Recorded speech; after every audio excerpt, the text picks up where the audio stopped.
Welcome back to Life, Love and the Pursuit of Real Estate /crypto. This is part 4 and I'm with Troy and we're going to discuss some more intricate things about cryptocurrency, about how to get into it, onto it and know a little bit about it. And the other thing I want to cover very briefly is the taxation implications. And I did mention it in our first video, Troy, before I met you, that no one's really aware of that. And one of the things that I'm going to give a caution of warning to all the newbies in crypto, like me, is do not listen to third-hand information. And it's no different to getting a tip from a mate that says this share is going to rock and roll because I know such and such. That is the most dangerous thing you can do with your hard-earned money. So the reality of investment for me, and I won't talk about property development, which is what my main stream is, but my vision for investment generally is to wait, be patient, and do analysis, get some opinions from some experts, and then make up my own mind. Is that how you see that, Troy? You do the same? Okay, good. So therefore, my decision-making process has a formula to go through. But just to wing it and go and put your hard-earned money into something without analysing it or taking a third-party reference from somebody that you really don't know is extremely bloody dangerous. So my advice is, as an investor, don't do it. All right. Troy, let someone getting into crypto now, right? A lot of the questions that I had are maybe some of the questions that they will have right now. And that will be, you know, what's an online wallet? How do I get into it? Should I leave it there? What's cold storage? Do you personally, Troy, agree with my philosophy of holding? Even though you're a day trader, you must have some you might hold. Would like to know that. Yep. Okay. So let's cover those. And if you forget those 4 questions, I'm just throwing at you quickly. Right, we'll start I'll go over them again. We'll start. Okay, so we've provided a guide on our website on how to get into it. That's Crypto Hub. Yep, Crypto Hub's website. Yep. A guide from start to pretty much finish. But I'll touch base on that now as well. To get into it, first of all, you have to acquire the currency. There are selective websites that do it. They provide it. You can use Australian cash or American dollars to acquire the currency. Once you've then acquired it, you need to store it somewhere. So just like your personal wallet is a digital wallet, you keep it online. How secure is that? Can you maybe just, if I can ask? Yeah. The digital wallets, they're pretty secure. They can't really be brute force hacked. They can't crack their way in. It's a pretty secure network.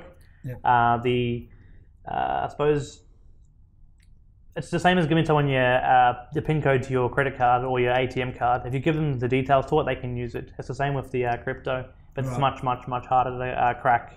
There's normally a 24-word phrase, so 24 separate words that you have to know in sequence to be able to access the wallet. Wow. Yeah. Okay, that's good. Yeah, it's really good in the sense of hackers trying to get into your wallet. Brute force, which means to try every combination, it takes a computer years to achieve 24 words. Right, yes.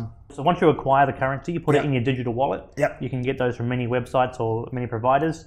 I use one called Jaxx, just on my day trading, in and out. Spell that for us. JAXX. Right. The website's jaxx.io. So you can download it from there and use that. I use that as my in and out wallet. It's very quick, efficient. I've had no issues yet. So transaction time in and out of that, like, is it immediate? It depends on the currency. Something like Dash or Litecoin will be very quick. It'll appear in your wallet very quickly. And something like Bitcoin, depending on the network's volume, it could take from minutes to hours to potentially a day. Okay, all right. Okay, very good. Yep. So once you've got it in your wallet, you then have a choice of are you gonna trade it? Are you gonna be an active trader like myself? Are you gonna hold it long term? Or are you gonna move it in and out of a coin based on trends? Trends can last from days to weeks to months.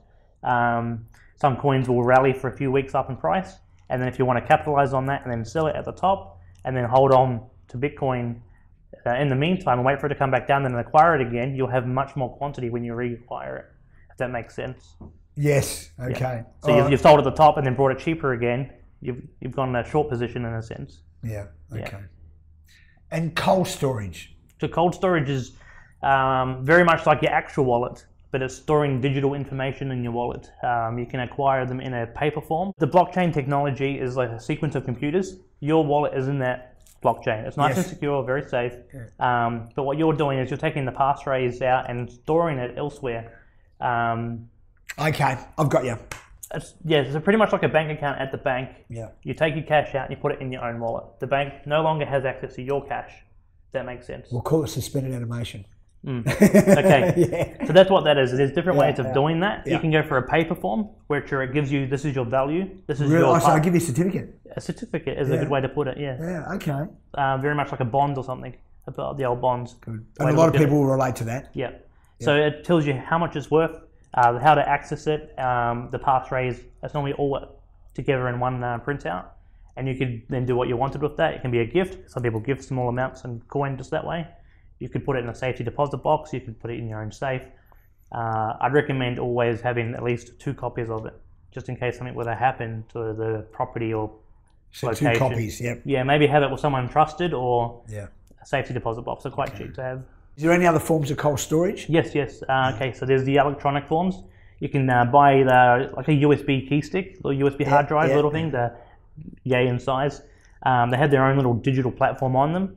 It actually secures the currency on that, and you can actually view the currencies using these USB products. Okay. Little LCD screen. Yeah, little LCD screens. They've got their own little passwords on the device itself as well. We've got those in here with. Yeah. Okay. Yep. Yeah. All right. Good. Very handy. Very secure. I'm a little bit skeptical coming from an IT background, just in regards to the quality and how long they may last. I know how tedious it can be to get information off them. So when you have a hardware wallet, I'd always recommend having a paper wallet to go with it. One of the first questions I asked a couple of my very good mates and my son when they were first trading in crypto, because I come from an Italian background and we've always liked cash, right? So, and I'm a fruiterer's son, so, and we've just lived in the world of cash. So the question beckons, I buy crypto. Yep. How do I get my cash? If I want to go and buy an Apple and I can't buy it with crypto, I've got to buy it in AUD. Yep. What can I do? Where can I go? Can I go to an ATM and get money? Can I get my crypto out in cash? Can I go to a crypto bank? Just treat me as dumb. All right. Right? So you got multiple exits. Right. There are websites. Multiple exits. Yep. You've got websites that will buy it off you. Yep. You've got brokers that will buy it off you. So websites will buy it off you. Yep. And then give you the money back in a form of AUD. Correct. Yep. Yeah. So they'll give you an AUD value based on the market's valuation of it at the current time. Are there many of those? There's a few websites that will buy it back from you. Most of the ones you purchase it from will actually let you sell it back to them at a later date. So do they let you trade? Do they pay you the current value of the time that you? So when you buy it at the current value at the time, and when you sell it, it's the new current value, today's value. Okay. Yep. So if it's going up tenfold, then they'll pay you tenfold. Well, that's where you pick up your capital gain or your margin. That's the whole point. Yes. So how do they make their money? I believe that in their theory, they think it's going to carry on going up. So they think that you're a... Oh, okay. Yeah. So they're wearing a risk profile with that? That's correct. Okay. Yeah. All right. So the other day, Troy, I heard that Virgin Atlantic, with these flights into space that are coming up, are accepting Bitcoin. Yep. I've heard that Lamborghini, I think McLaren. Yep. And is it Microsoft? Microsoft, yep. Yeah, accepting Bitcoin. Yep. Wow. Guys, that is branding and power by association on a grand scale. So on that score, as we've said before, we're coming into a year of mass adoption. It's not only a store of value, and the other day we were hypothesizing a little bit that it might be like gold. Yep. Right? But the reality of it is it's a trading facility. Yes. We use it to trade and buy water. Currency. Yeah. And one of the things that, we use the word currency. The reality of it is it has the potential, looking at it from a novice's point of view, to be more than currency. And what I mean by that is for those people to be able to take that on, like Microsoft and that, they see more value in it than just the currency itself to trade goods. With the mass adoption and the large companies accepting it, like in Microsoft, you've got two options. One, you can pay them in your fiat, your AUD and your USD, or you can then pay them with the Bitcoin or other currencies that some accept as well. But you've got to make the decision mentally, do you want to pay them with it now and potentially lose that value, or you want to hold on to that and allow it to go even further so you can acquire more with it later? Do you understand what I... Absolutely. Yeah. That makes perfect sense. Yeah. It's like an investment property. You can let it grow, and every year the value will go and go. When do you sell it? Yes. When do you sell your Bitcoin to buy something? Well, see, I have a really good mate of mine that currency trades. So therefore, that is a completely different beast itself. Yep. But the other night he made $75,000 over 3 hours on currency trading. Yep. Right? And the night after that he lost 48.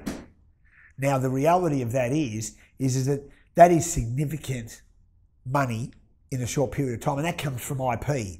So, obviously you've got a lot of that IP. So, all right, so we'll investigate that a bit further, John.